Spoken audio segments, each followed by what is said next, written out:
jadi kita langsung mulai aja untuk sharing kita di malam hari ini. Jadi yang kita bahas adalah tips optimasi EA. Jadi intinya di sini adalah tips optimasi untuk EA. Jadi yang namanya EA atau robot forex itu bisa kita lakukan optimasi atau kita rubah-rubah settingannya. Tapi tetap perlu ada yang diperhatikan. Jadi nggak hanya sekedar kita merubah inputnya, kita sekedar merubah atau menambah pairnya, nggak hanya seperti itu. Tapi tetap perlu kita perhatikan beberapa hal sebelum kita melakukan optimasi. Sebelum masuk ke situ, kita akan mulai dulu apa itu optimasi atau apa yang dimaksud dengan optimasi.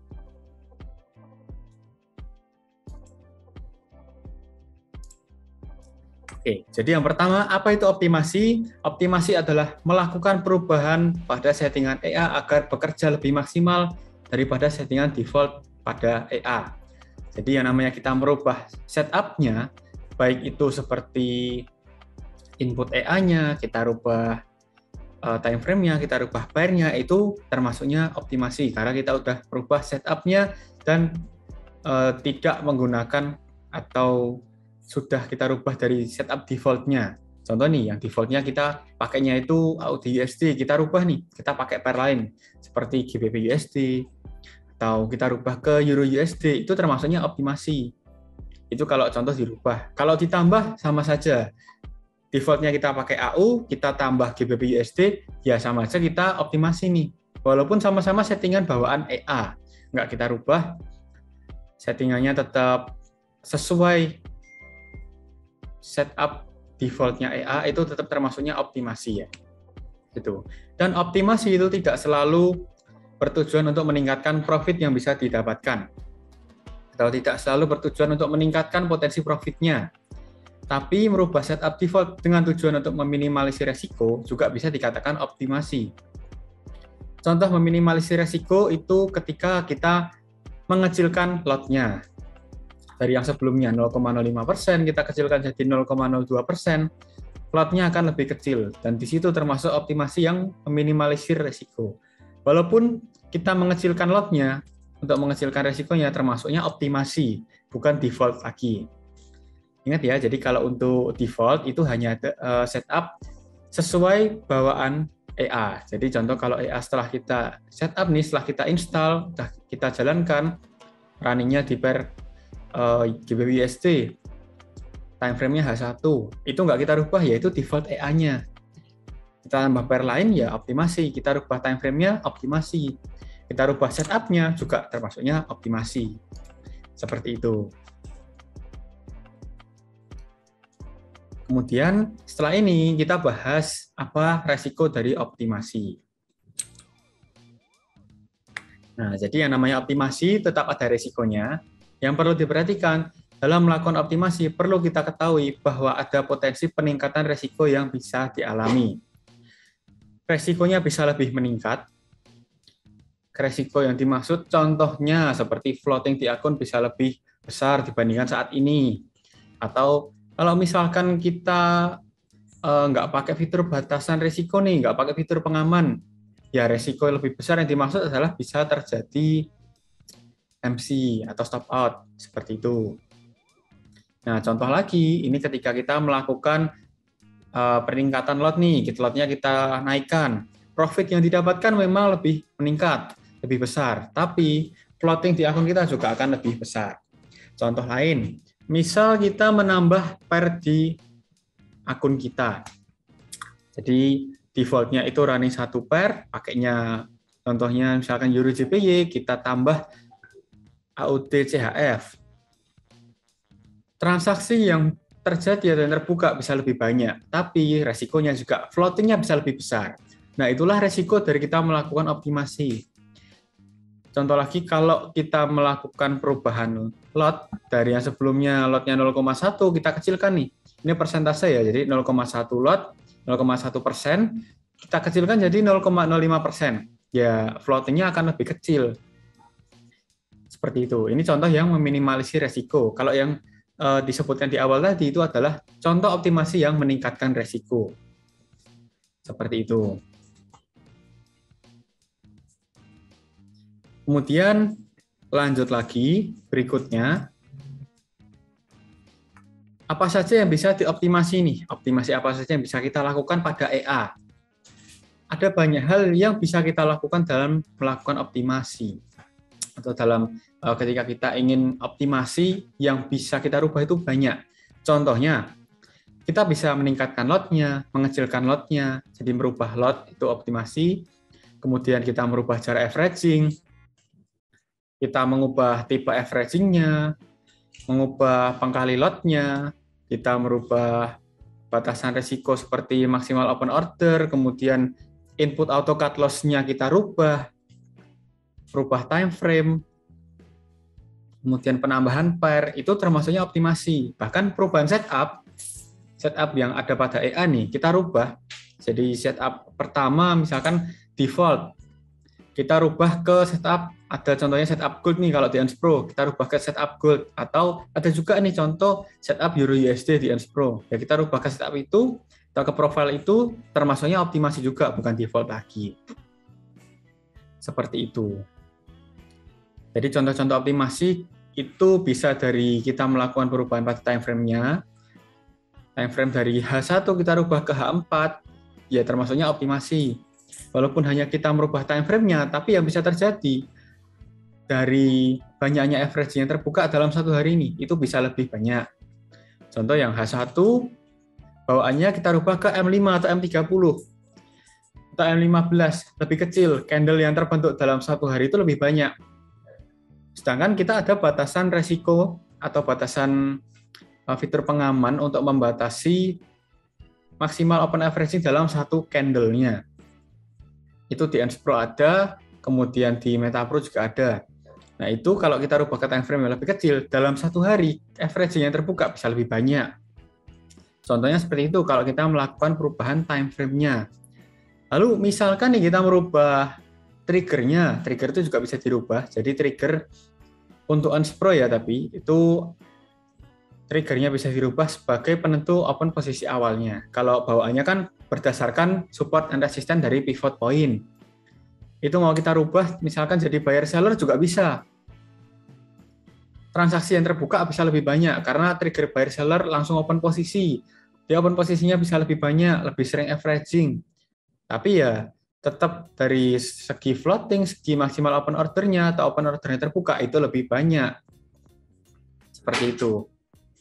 Nah, hal-hal inilah yang kadang kita lakukan, tapi terkadang kita juga mungkin ada beberapa yang tidak memikirkan resiko ke depannya. Jadi asal karena profitnya belum kerasa nih, profitnya terlalu kecil, lotnya kecil, kita tingkatkan lotnya. Awalnya memang lotnya besar, sekali dua kali TP udah kerasa, tapi begitu averaging, begitu market trending, kemudian floating, ya baru kerasa lagi di floating minus di akun lebih besar.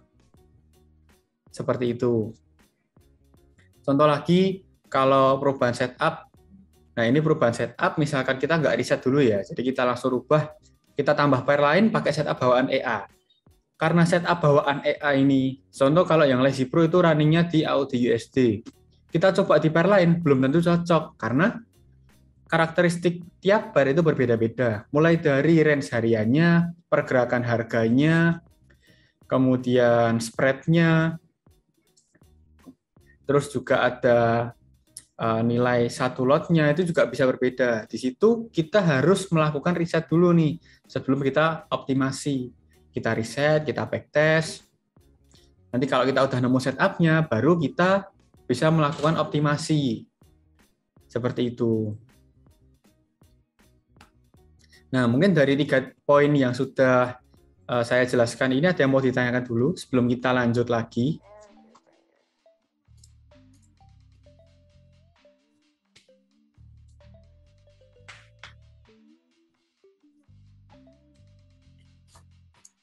Kalau ada yang ditanyakan atau mungkin ada yang masih bingung, bisa langsung disampaikan di kolom chat. Oke, kalau belum ada pertanyaan, kita lanjut lagi.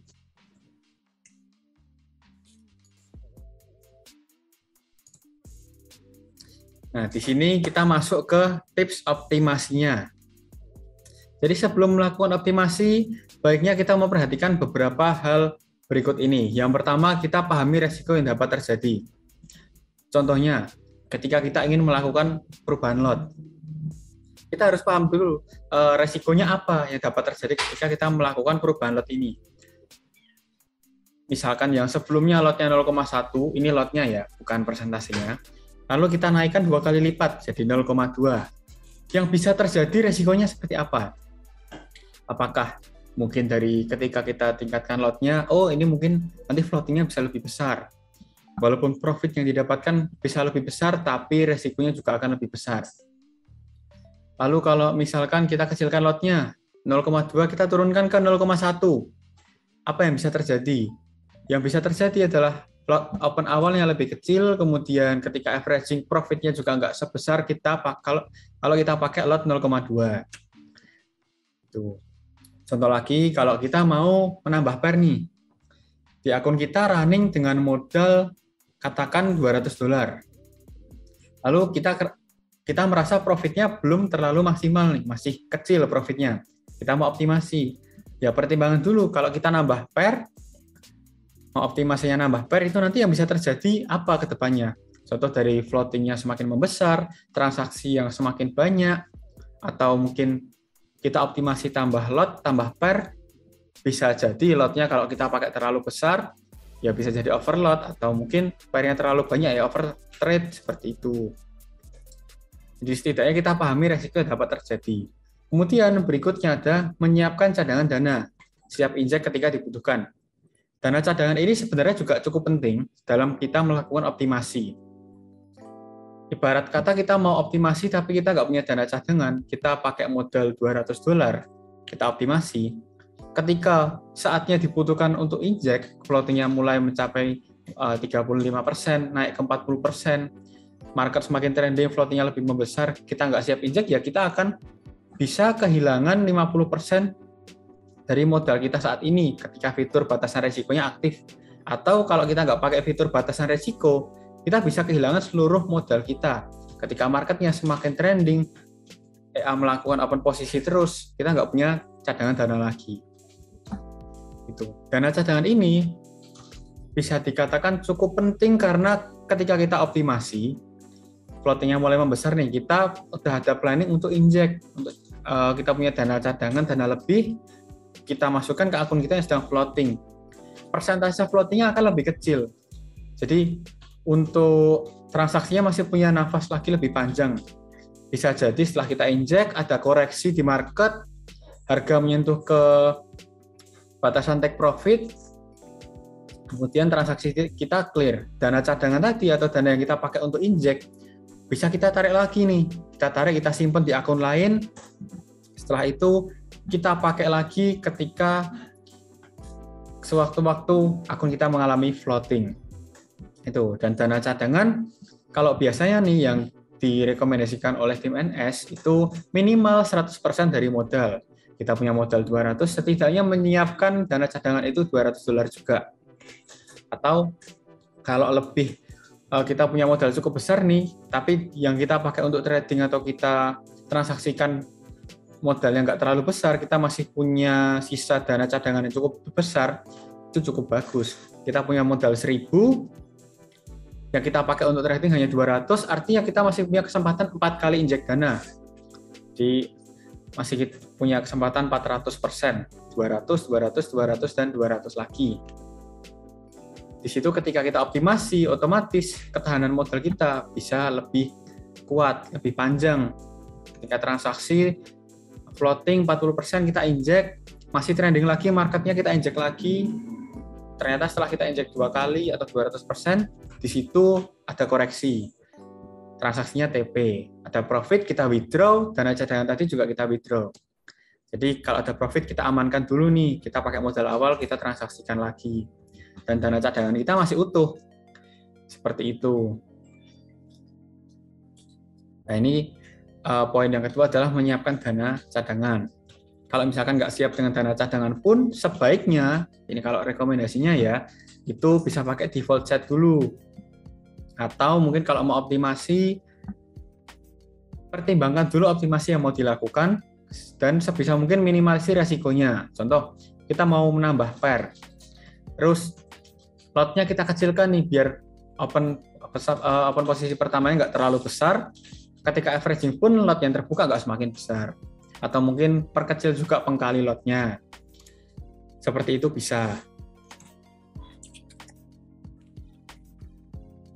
Kemudian yang ketiga, itu pahami cara kerja sistem trading yang kita gunakan. Sebelum kita melakukan optimasi, pastikan kita paham benar cara kerja sistem trading kita seperti apa. Contoh sistem kerja yang bisa dipahami atau yang harus dipahami itu ketika kita menggunakan EA, sistemnya EA ini running menggunakan teknik apa? Entry posisinya ataupun posisinya berdasarkan apa? Ketika averaging, patokannya apa atau acuannya apa? Seperti itu. Kemudian setelah berapa ratus poin atau berapa puluh pip, baru open posisi baru. Kita harus paham cara kerja dari sistem trading yang kita punya. Kita pakai EA. Contoh ini kalau yang biasanya digunakan EA ANS Pro itu untuk optimasi. Sistem dasarnya kita udah paham nih, pakainya averaging martingale. Ya kita harus paham juga setelah sistemnya averaging martingale, open posisinya berdasarkan apa? Oh, berdasarkan support resisten dari pivot point. Oke, setelah kita paham triggernya, kita cari dulu nih, mau optimasi penambahan pair ya kita cari pair yang cocok dengan sistem kita tadi. Atau kita cobalah analisa pakai sistem atau pakai teknik yang SNR pivotnya bisa by indikator, kita cek di pair-pair yang mau kita tambahkan. Kira-kira pair mana yang sering menyentuh area triggernya, sering menyentuh support resistennya. Kalau kita udah nemu, itu bisa kita pakai. Nah, di sini pentingnya kita memahami cara kerja sistem trading yang kita pakai. Dalam case ini adalah EA, jadi kita perlu mengenal atau mempelajari cara kerja EA-nya. Nggak hanya trigger aja, ketika averaging seperti apa, kita juga harus paham. Contoh ketika averaging, range-nya itu tipe-tipenya apa aja. Kalau di ANS Pro kan ada 4 nih, ada range, kemudian ada day, ada SNR pivot, dan ada rounded number. Cukup lengkap untuk averaging-nya. Masing-masing dari tipe averaging ini, cara kerjanya seperti apa, paling enggak kita tahu lah atau kita pernah mencoba cara kerjanya. Seperti itu. Jadi biar ketika kita udah optimasi, kita nggak bingung. Oh ini cara kerjanya seperti ini. Kalau kita bingung, ini saya pakai tipe averaging range kok opennya kayak gini ya. Harusnya apa nggak seperti ini? Nah, itu bisa kita minimalisir. Kata harusnya seperti ini, kok gitu, dengan cara kita mempelajari sistem tradingnya.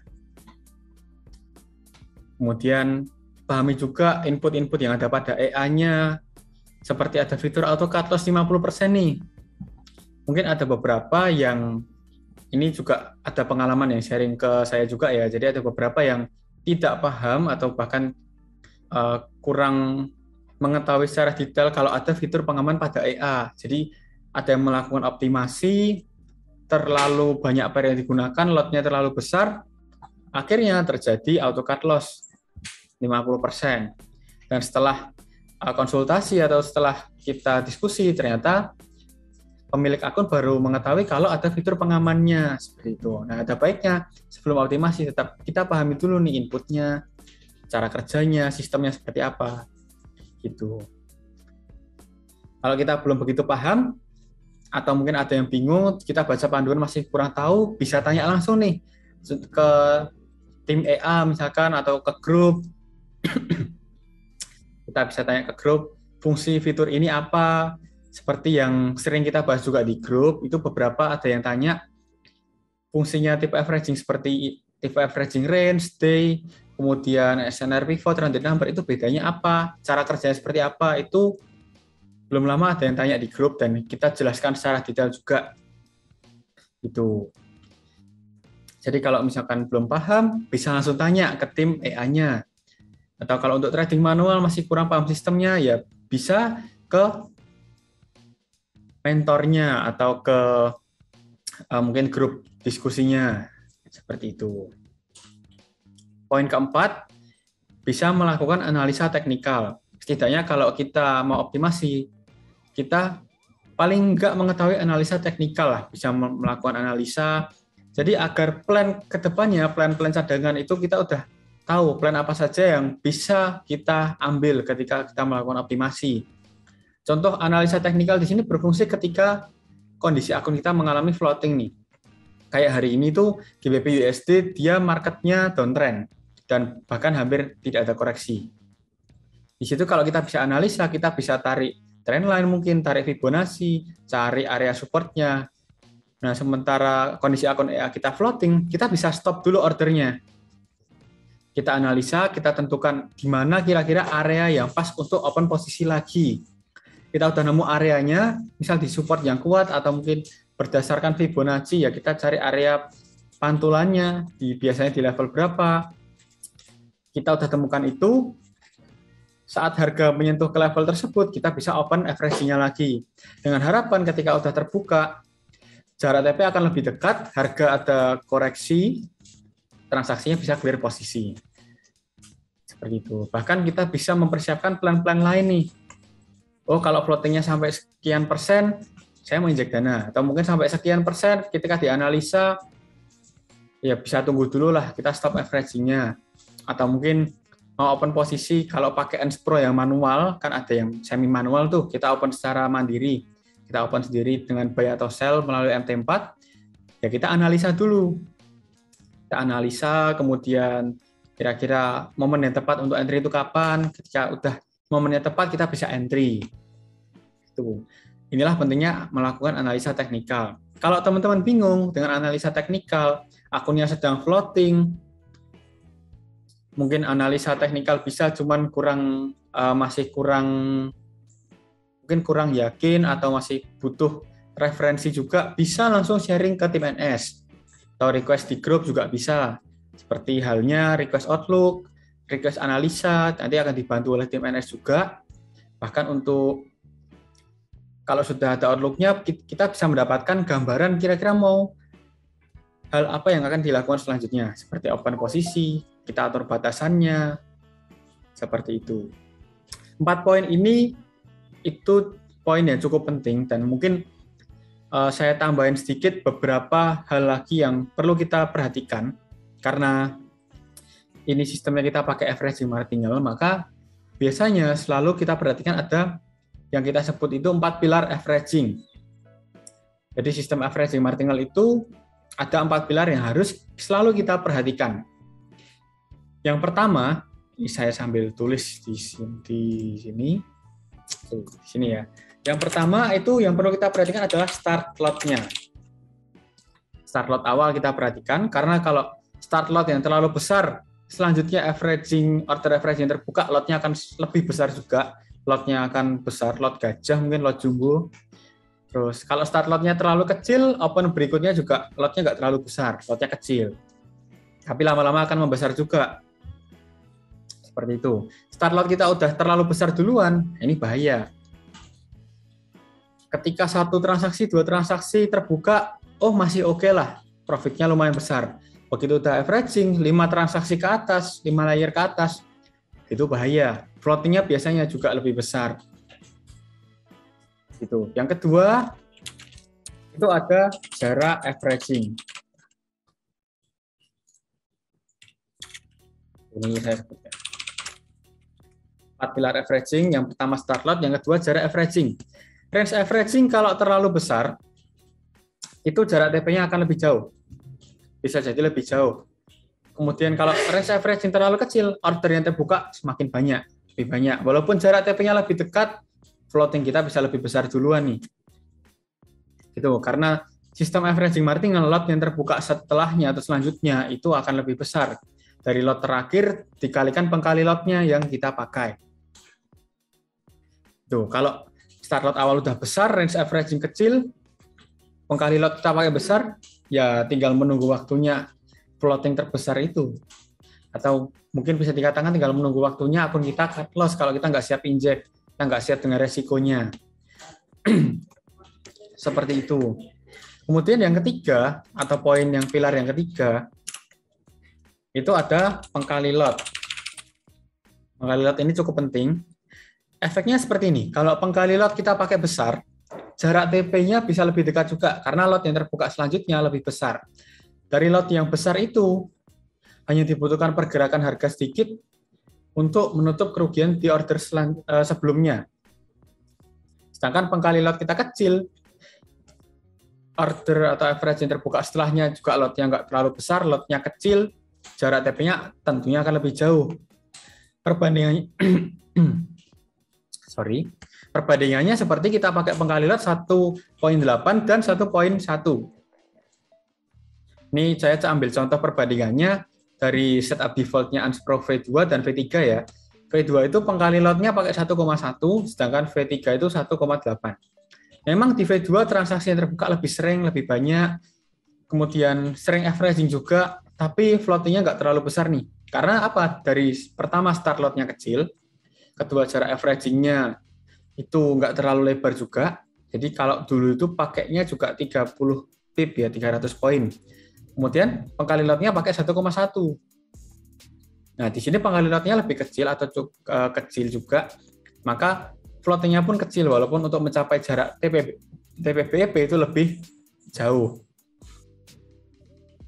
Sedangkan kalau di Unspro V3, open posisinya karena triggernya pakai SNR pivot, nggak setiap hari ada. Tuh. Dan kalau udah ada open posisi, karena lotnya menyesuaikan dari modal, jarak averaging pakai 300 poin, pengkali lotnya 1,8, biasanya di order keempat atau kelima, itu ada koreksi dan itu udah TP. Seperti itu. Karena apa? Karena jarak TP-BEP-nya lebih dekat dibandingkan yang pakai setup V2 tadi. V2 itu 1,1, sedangkan V3 1,8. Seperti itu. Kalau misalkan nih kita ibaratkan lebih simpelnya, pengkali 1,1 untuk mencapai jarak TP dari harga saat ini itu sekitar 500 poin. Sedangkan kalau pengkali 1,8 dari harga saat ini mencapai ke TP-BEP itu membutuhkan hanya sekitar 200 poin. Hitungan simpelnya atau mungkin perkiraan gambaran simpelnya lah seperti itu. Nah, itu bisa jadi referensi juga ya untuk menentukan jarak TP-nya, jarak averaging dan pengkali lotnya juga. Kemudian poin yang keempat itu ada ketahanan modal. Ketahanan modal di sini itu cukup penting karena averaging martingale open selanjutnya akan lebih besar. Yang diperlukan atau kuncinya adalah ketahanan modal kita. Mengapa kita startnya mulai dari $200 minimalnya, nggak di bawah itu? Pertimbangannya karena pertama ada fitur pengaman batasan resiko maksimal. Fitur tersebut kita nonaktifkan, kita mau mulai dari $100, teknisnya bisa. Cuman ketika floating-nya semakin besar, kemudian mencapai ke modal kita, ketahanannya seluruhnya terpakai, ya habis modal kita. Seperti itu. Kemudian, kenapa kita butuh modal yang minimal dari 200 itu? Ya tadi karena pertama ada auto cut loss, kedua karena sistem averaging martingale. Lot yang terbuka semakin besar, floating-nya pun juga akan semakin besar. Nah, di sini kalau kita punya ketahanan ekstra, mungkin sebaiknya jangan kita masukkan di satu akun. Jangan kita langsung taruh semua modal kita untuk trading di satu akun. Kita pakai berapa persen dulu dari modal yang kita miliki. Kita punya 10.000 ya kita pakai 10%-nya dulu nih, 1.000. Di situ kita pakai $1.000, EA kita running dengan setup atau dengan lot yang sudah optimal dengan $1.000. Ketika floating-nya semakin membesar, kita punya dana cadangan lagi nih. Kita masih punya 9.000, kita ambil 1.000 lagi untuk injek. Kemudian ternyata masih membutuhkan injek dana lagi, marketnya semakin trending, pergerakannya cukup ekstrim, ya kita injek lagi. Itu poin keempat dari ketahanan modal. Nah, 4 pilar ini harus selalu kita perhatikan ketika menggunakan sistem averaging martingale. Salah satu pilar aja kita nggak perhatikan, kita hanya memperhatikan jaraknya, kemudian pengkali lot dan ketahanan modal, kita nggak perhatikan start lot awal. Start lot awal kita kasih besar, ya otomatis floating-nya akan lebih besar, lebih gampang terkena auto cut loss akun kita. Seperti itu. Karena ibaratnya kan pilar ini bisa menjadikan sebuah bangunan itu pondasi. Jadi pilar ini menopang satu buah bangunan. Ketika salah satu pilar aja nggak kuat atau nggak kita perhatikan, ya bangunan itu akan roboh. Seperti itu. Oke, lanjut lagi. Ini 4 pilar. Ini nggak saya delete biar di sini. Kalau teman-teman mau mau di save, mau dicatat nggak masalah. Jadi karena ini juga salah satu poin yang cukup penting ya di sini 4 pilar averaging. Gitu. Kita lanjut lagi ke tips optimasi kita yang kelima, yaitu melakukan backtest sebelum optimasi. Optimasi kita melakukan backtest dulu itu cukup penting. Karena kalau kita nggak backtest, kita langsung optimasi, ya kita nggak tahu di market sebelumnya, data chart yang sudah terbentuk sebelumnya itu seperti apa, yang bisa terjadi seperti apa. Kita nggak backtest, langsung kita optimasi, karena kita ngerasa yakin dengan settingan kita, kedepannya ketika, ambil saja contohnya kayak GBP USD hari ini ya, dia downtrend hampir tanpa koreksi, itu cukup jauh juga. Di situ ketika kita nggak siap, ya bisa terjadi auto cut loss nih. Kita nggak punya planning lain, kita nggak backtest dulu. Ternyata setelah terjadi cut loss, kita baru backtest. Kita backtest ternyata sebelumnya sempat cut loss juga. Ini kan malah jadi eman-eman. Yang sebelumnya harusnya bisa kita hindari resikonya, tapi nggak kita backtest dulu, ya kita jadinya kehilangan sebagian modal kita. Seperti itu. Dan untuk backtest sendiri yang disarankan itu minimalnya paling nggak 6 bulan atau 1 tahun ya untuk backtestnya. Karena biar kita bisa melihat kondisi-kondisi tertentu dalam setahun range tersebut, apa aja yang terjadi. Market anomali seperti apa yang pernah terjadi dalam tahun tersebut. Kalau tahun ini marketnya bisa dikatakan ya sempat ada beberapa kali gejolak harga ya untuk setup default EA-nya. Tapi untungnya waktu bulan April kemarin itu sempat marketnya bergejolak dan ada beberapa yang mengalami cut loss, namun perlahan-lahan mulai recovery. Marketnya ada growth yang cukup bagus. Seperti itu. Nah, kemudian lanjut lagi melakukan backtest minimal 6 bulan atau setahun. Kalau bisa lebih dari setahun, bagus lagi. Kita biasanya backtest itu untuk menemukan sebuah setup itu sekitar 3 tahun. 3 tahun kita backtest, dalam 3 tahun growth-nya cukup bagus. Dalam 3 tahun kita backtest growth-nya cukup bagus. Lalu ketika kita cek di drawdown-nya juga cukup rendah, maka bisa kita pakai setup-nya, kita pertimbangkan untuk optimasi. Seperti itu. Nah, ini tadi poin dari kita melakukan backtest. Sampai di sini apakah ada pertanyaan dulu? Sebelum kita lanjut ke tips-tips berikutnya.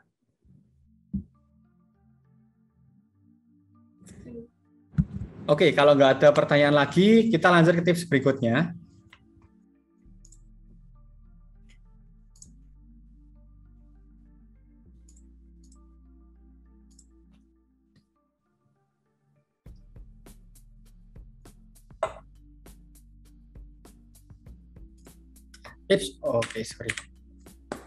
Tips optimasi berikutnya adalah gunakan money management yang baik. Contoh money management yang baik, tadi kita perhatikan kita punya modal katakan 10.000, lalu kita nggak pakai seluruhnya untuk optimasi atau kita pakai seluruhnya untuk trading. Jadi hanya kita pakai sekitar 10% dari modal untuk kita tradingkan. Kita masih punya dana cadangan 9 kali injection tadi. Atau mungkin kalau kita punya modal $2.000 nih, kita udah pakai $1.000 di akun A, kita mau pakai lagi di akun B dengan setup yang berbeda. Itu contoh money management yang baik juga. Seperti itu. Jadi intinya kita membagi resikonya atau kita lakukan trading transaksi kita nggak hanya di satu akun aja atau bahkan modal kita nggak kita pakai semua. Seperti itu. Berikutnya, jangan mencampur sistem trading yang berbeda di satu akun. Jadi kalau kita punya akun beberapa, kita punya beberapa sistem trading juga, jangan dicampur di satu akun aja. Jangan kita taruh di satu keranjang. Karena kalau kita campur, yang pertama, resiko akan lebih meningkat. Yang kedua, ketika terjadi, katakan market bergejolak, kita pakai beberapa sistem, kita akan kebingungan. Dengan sistem A, open posisi sekian banyak, kemudian sistem B juga melakukan open posisi, kita mau stop sistem tradingnya kita bingung. Yang mana yang harus kita stop dulu. Seperti itu. Nah, di sini solusinya jangan mencampur sistem trading satu akun, kita bisa pisah akun nih. Akun 1 pakai sistem A, akun 2 pakai sistem B. Seperti itu. Nah, ini contoh kita membagi atau jangan mencampur sistem trading di satu akun, tapi kita bagi di beberapa akun. Ini sama halnya dengan konsep ternak akun yang akan kita bahas selanjutnya. Seperti itu. Poin berikutnya adalah lakukan optimasi saat akun sedang tidak mengalami floating. Jadi saat floating di akun kita sedang reda, atau mungkin saat akun kita sedang nggak ada transaksi, kita mau optimasi itu bisa. Tapi ketika akun kita sedang ada floating, kita optimasi. Ya sebenarnya nggak ada masalah, cuman dengan akun kita ada floating, kemudian kita optimasi, kalau dari optimasi yang kita lakukan menambah floatingnya lagi, itu malah mempercepat akun kita untuk mendekati fitur auto cut loss, atau kalau nggak pakai fitur pengaman, bisa jadi akun kita mengalami stop out. Ketahanan modal kita nggak kuat, lalu transaksi floating kita semakin banyak, floating minusnya semakin besar. Ya resikonya di situ. Jadi alangkah baiknya kalau kita lakukan optimasi itu ketika kondisi akunnya tenang, ketika kondisi akunnya sedang tidak floating, seperti itu.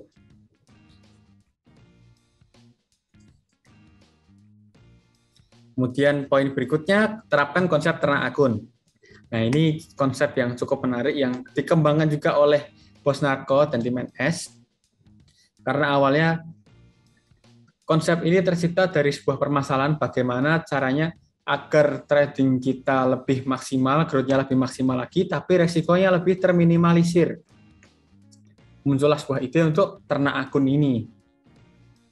Ternak akun kalau dalam bahasa umumnya itu diversifikasi resiko, pembagian resiko ya, kita bagi nggak hanya di satu akun aja, kita bagi menjadi beberapa akun. Contohnya kita masuk ke slide ternak akun. Nah di sini contohnya tuh, sebentar saya hapus dulu. Akun pertama, oke terlalu cepat, kita ulang ya. Contohnya di sini ada sebuah trader nih. Kita namakan aja tradernya itu namanya Joni. Si Joni ini punya dua sistem trading. Trading manual dan trading otomatis. Di trading manual, dia punya beberapa sistem lagi nih. Ada dua teknik. Yang pertama, teknik M30. Yang kedua, teknik H4. Sedangkan sistem trading otomatisnya, dia punya 3 teknik atau 3 jenis. Punya 3 EA. 3 robot dengan masing-masing cara kerja yang berbeda. Nah, si Joni punya model, katakan dia, sebentar sambil saya catat ya, di sini dia punya modal $20.000. Jadi punya modal $20.000, lalu dia nggak mau bagi hanya di satu akun. Akhirnya 20.000 itu dia pecah jadi 5 akun. Atau katakan 20.000 dia ambil 50%-nya, jadi diambil 50% sama dengan $10.000. 10.000 dia bagi di 5 akun. Contoh di yang akun pertama pakai sistem trading manual, diisi 10.000, diisi 2.000, sorry. Seperti ini. Kemudian akun berikutnya dia juga pakai modalnya itu 2.000. Ini $2.000 ya. Akun berikutnya dia pakai juga di sini $2.000. Akun selanjutnya dia pakai di sini $2.000. Kemudian selanjutnya di Lazy Pro dia juga pakai $2.000. Nah, ini kalau kita akumulasikan, akun pertama, akun kedua, akun ketiga, akun keempat, lalu akun kelima, itu diakumulasikan $10.000. Seperti ini.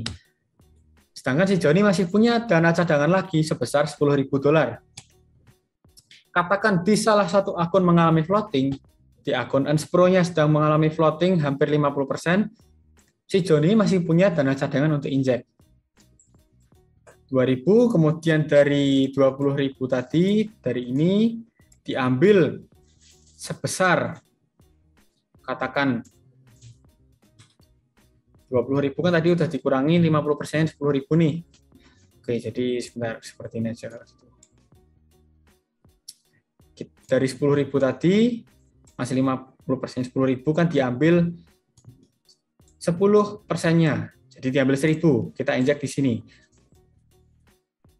Di sini otomatis akan bertambah menjadi plus $1.000 sama dengan 3.000.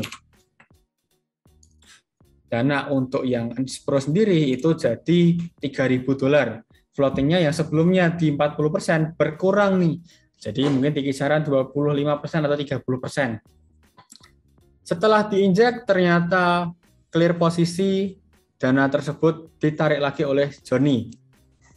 Jadi yang 1.000 tadi dikembalikan ke semula, masuk lagi ke 10.000. 10.000 ditaruh di akun lain, masih bisa untuk injek dana di momen ketika diperlukan. Nah, inilah pentingnya sistem ternak akun. Kita bagi resikonya, secara growth juga lebih maksimal karena sistem tradingnya berbeda-beda, resikonya pun berbeda-beda. Tinggal kita atur ketahanan modal yang kita gunakan, kita atur modal yang mau digunakan. Kalau misalkan kita mau terapin ternak akun nih, kita pakai sistem yang sama. Contoh kita pakainya, saya hapus dulu, kita pakainya Unspro dan Unspro. Sama-sama Unspro. Yang satu pakainya default, jadi di sini setup-nya itu default. Seperti ini ya, jadi satu default, ya Unspro satunya jangan pakai default. Bisa pakai setup, misalkan optimasi gold. Optimasi gold. Atau mau pakai setup lain, optimasi USD. Setupnya berbeda walaupun dengan sistem trading yang sama. Otomatis resikonya pun juga berbeda. Seperti itu. Nah, ini termasuknya juga ternak akun nih, diversifikasi resiko. Kita membagi resikonya nggak hanya di satu akun aja. Kita bagi di 2 akun. Seperti itu. Kemudian lanjut lagi kalau misalkan kita pakai setup yang sama, sama-sama pairnya nih, tapi kita pakai ya yang berbeda, yaitu termasuk diversifikasi juga. Kita pakainya di sini ambil kata, pakainya MetaPro dan LazyPro. Sama-sama pakai pair AUD-USD. Tapi kan dari sistem tradingnya kan berbeda. MetaPro pakai tekniknya RSI, dan candlestick pattern, LazyPro pakainya trigger daily open price. Inputnya pun berbeda, cara kerja averaging-nya pun berbeda. Walaupun sama-sama di pair AUD-USD, tapi sistem yang berbeda, otomatis resikonya pun berbeda. Inilah yang diterapkan oleh NS dan beberapa teman-teman NS, yaitu teknik ternak akun ala NS. Kalau kita pakai sistem yang sama, setup-nya sama, hanya kita taruh di beberapa akun, itu sama aja kita menggandakan resikonya. Ya apa bedanya sama kalau kita taruh seluruh modal kita di satu akun. Kita punya modal 5.000, kita taruh di satu akun. Contoh di sini pakainya Unspro. 5.000 satu akun. Lalu apa bedanya dengan kita taruh masing-masing $1.000? Masing-masing $1.000 gini. Kita pakainya di 5 akun. 5 akun pakainya Unspro semua. Setup-nya sama. 5 akun Unspro, setup sama, setup default. Ya nggak ada bedanya, sama aja. Kita pakai ini $5.000 kita masukin di satu akun, dengan 5 akun masing-masing $1.000 setup default kita pakai Unspro, ya ini sama aja, nggak ada bedanya gitu. Kita menggandakan resiko malah. Yang satu akun kena cut loss, otomatis akun lain juga kena cut loss.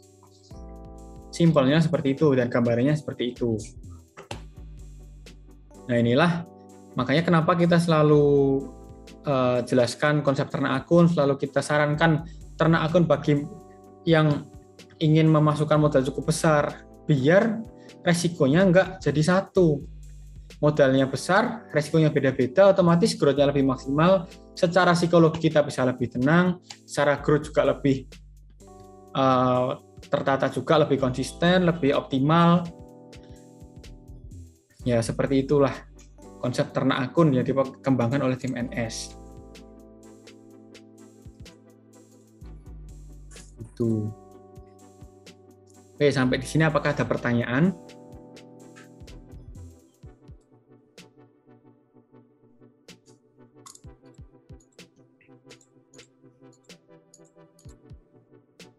Kalau nggak ada, ini sambil saya share promo di malam hari ini ya. Jadi untuk tim NS sekarang itu ada paket ternak akun. Jadi ternak akun ada paket A dan paket A, paket B, paket C, dan paket D.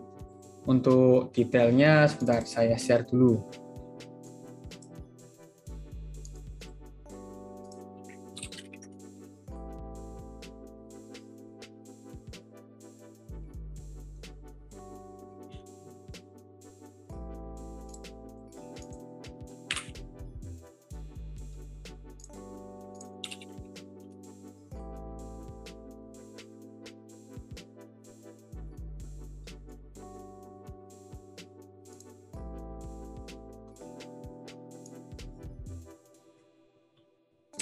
Oke, di sini sebentar saya share dulu.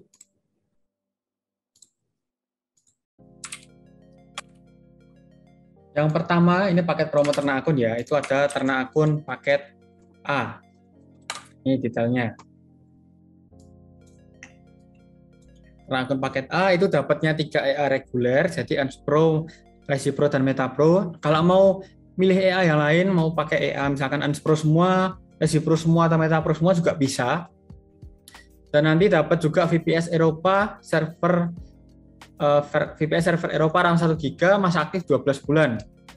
Dari yang totalnya 15,6 juta, diskon 20% jadi 12,5 juta. Kemudian untuk yang paket B, ini dapatnya 5 EA reguler. Paket B itu nanti dapat 3 EA reguler plus 2 EA tambahan. Jadi promonya nanti senilai 17.698.000, jadi hanya 13.300 aja. Itu udah bonus VPS 1 GB. Kalau teman-teman sebelumnya udah punya VPS, bisa untuk perpanjangan VPS juga.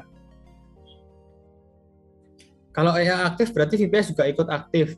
Sebenarnya malah ini kebalik. Jadi kalau VPS aktif, kemudian EA kita seharusnya juga aktif. Karena kalau EA kita aktif, VPS kita aktif itu sudah pasti. Kalau EA kita aktif, VPS kita nggak aktif, ya kita install EA-nya ini di mana? Seperti itu. Kadang kita install EA di PC atau laptop, VPS kita aktif. Sedangkan laptop kita mati, ya VPS-nya aktif, EA-nya mati. Kita installnya di laptop, EA kita aktif, tapi VPS kita shutdown, EA-nya aktif, VPS-nya mati. Seperti itu. Kalau yang selama ini dilakukan oleh tim NS, karena kita pakainya VPS, EA-nya kita install di VPS, selama EA itu aktif, EA itu bekerja open posisi, tandanya VPS-nya running dengan normal. Seperti itu. Nah, lanjut lagi, tadi yang paket B dan paket A itu EA reguler, jadi max balance-nya 25.000. Lanjut lagi, kalau yang paket C, ini ada ternak akun paket C, jadi paket C itu dapat 3 EA Lite, kemudian VPS Eropa 1 GB, masa aktif 6 bulan. Dari yang awalnya harga 7.500.000 jadi cuma 6 juta aja.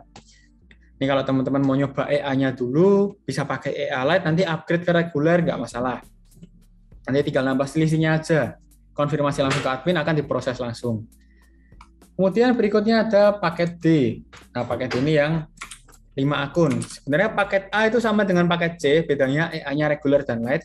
Dan paket B sama dengan paket D. Dapat 5 akun EA tapi EA Lite. Max balance-nya kalau untuk EA Lite itu $1.000 aja. Seperti itu. Kita punya 5 EA, kemudian kita pakai semuanya, otomatis growth-nya lebih maksimal. Profit-nya lebih optimal juga, resikonya lebih terminimalisir.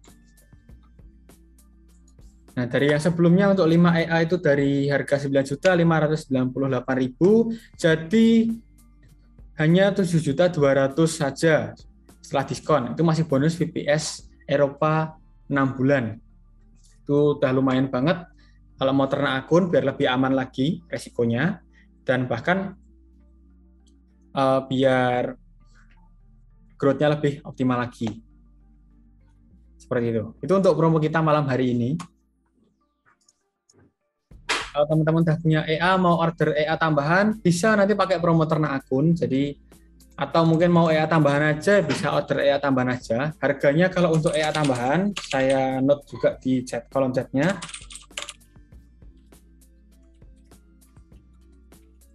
Ini untuk EA tambahannya harganya Rp1.049.000, lisensi only. Untuk masa aktif dan max balance sesuai dengan EA yang teman-teman punya sebelumnya. Sebelumnya punya masa aktif 5 tahun, max balance 25.000, order EA tambahan, ini EA yang sama ya. Jadi sebelumnya Unspro, ordernya dapat Unspro juga, max balance juga 25.000 dan masa aktifnya juga 5 tahun. Seperti itu.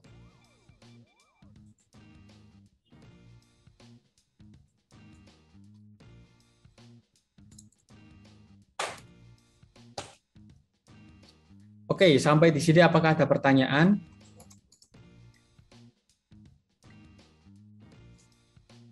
Coba mungkin ada next slide-nya. Oke, udah nggak ada slide lagi. Tadi slide terakhir. Silahkan kalau ada pertanyaan disampaikan di kolom chat. Nggak masalah.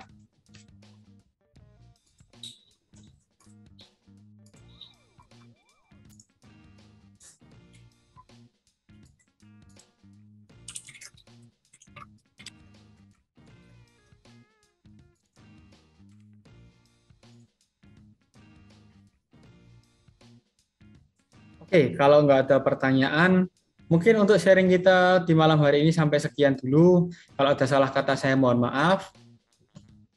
Kita bisa lanjut lagi, misalkan masih ada pertanyaan, bisa lanjut di grup atau chat personal ke tim NS. Seperti itu, saya Niko dari tim NS, pamit undur diri dulu. Kita ketemu lagi di sharing online minggu depan, di hari Senin jam 7 malam. Seperti itu. Oke, terima kasih. Silahkan bisa melanjutkan aktivitasnya kembali. Selamat malam.